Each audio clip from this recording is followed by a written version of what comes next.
Hi everyone, my name is Alondra Simmons. Today I will be going over our organization's design and structure and discussing potential changes.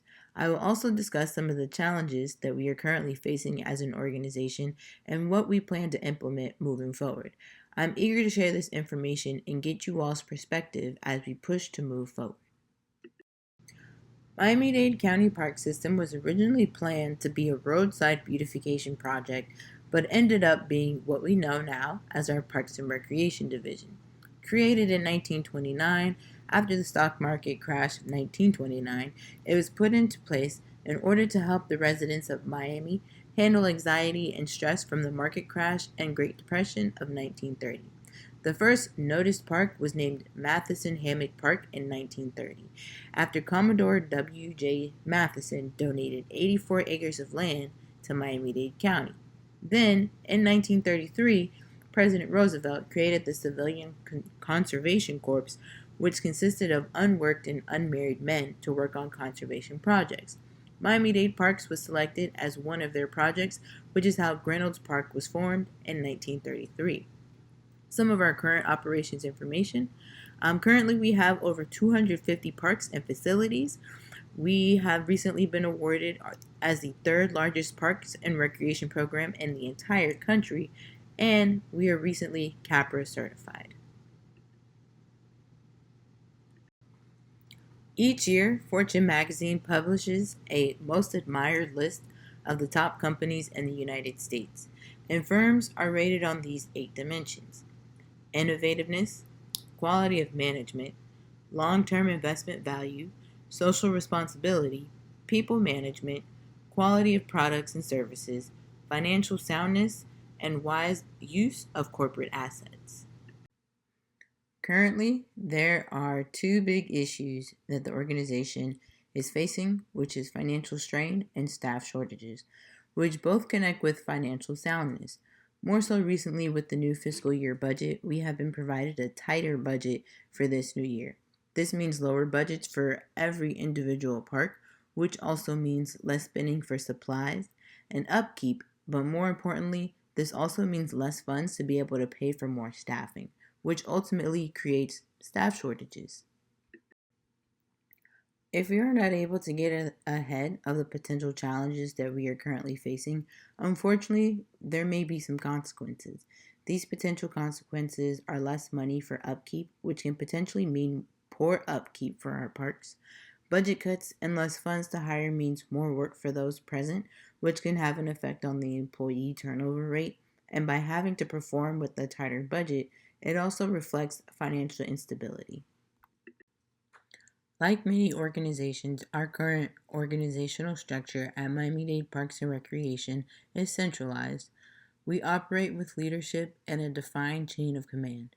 There are very clear goals and responsibilities that are set for each individual, and the roles are defaulted to the guidance of a superior. Prior the current changes taking place, I would say that the structure of the organization was divisional because although we are known as Parks and Recreation, we were separated by recreation and then by operations. Now, I would identify us as more of a team based structure because we heavily rely on one another and we operate fully as one team now since joining two divisions as one. Now, I would say our current struggling dimensions are financial soundness and staffing.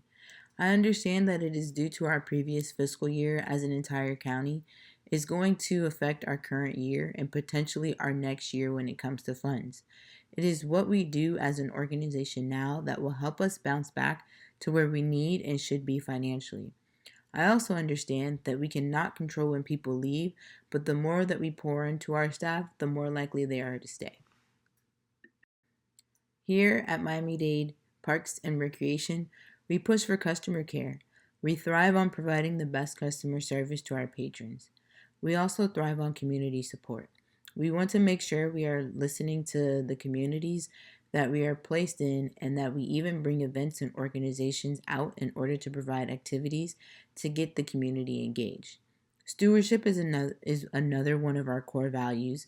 This pushes us to care for our parks, facilities, and natural resources through responsible conservation, management, operations, and education. Lastly, teamwork. This pushes all of us to work together and help each other successfully achieve our goals. Here at Miami-Dade County Parks, we have been capable of demonstrating what conscious capitalism is. We make sure that our stakeholders, which are our patrons and employees, are put first and feel appreciated for any of their contributions.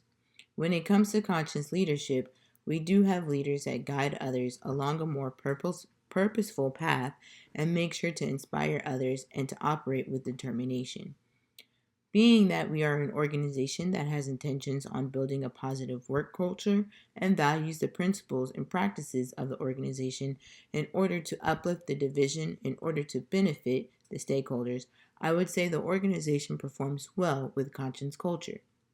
Lastly, higher purpose falls within our lines because we are in operation to make sure that everyone is able to become a better version of themselves, whether it's an employee or even a patron. We do have an 8-step process for leading the change. Step 1, create urgency. We want to push everyone to act with passion and purpose. Step 2, build guiding coalition. We have to make sure everyone is committed. Step 3, form strategic vision. A clear future will show how things will be different from the past. Step 4, communicate vision. When working as a group, everyone has to want the same thing in order to achieve a goal together. Step 5, enable action. Removing any obstacles that slow things down or create roadblocks in order to progress. Step 6, generate quick wins.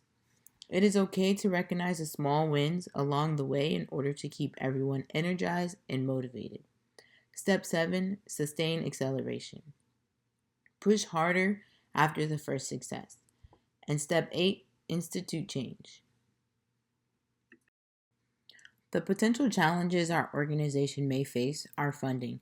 Because of what has been done before, we are currently in the phase of rebuilding and recollecting past dues from partnering up with other local organizations. But by doing this, it will actually help us be in a better position for the following years. There may be resistance from employees because of the changes, but it is going to be crucial to keep everyone motivated and to keep the morale up so that we do not lose any additional staff when we are already short-staffed. Understanding what our potential challenges are will also prepare us for what will need to be done.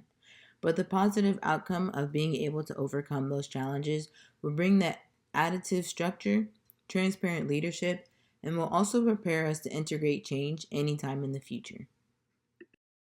I would like to thank you all for your time today. If you have any questions, please feel free to ask me.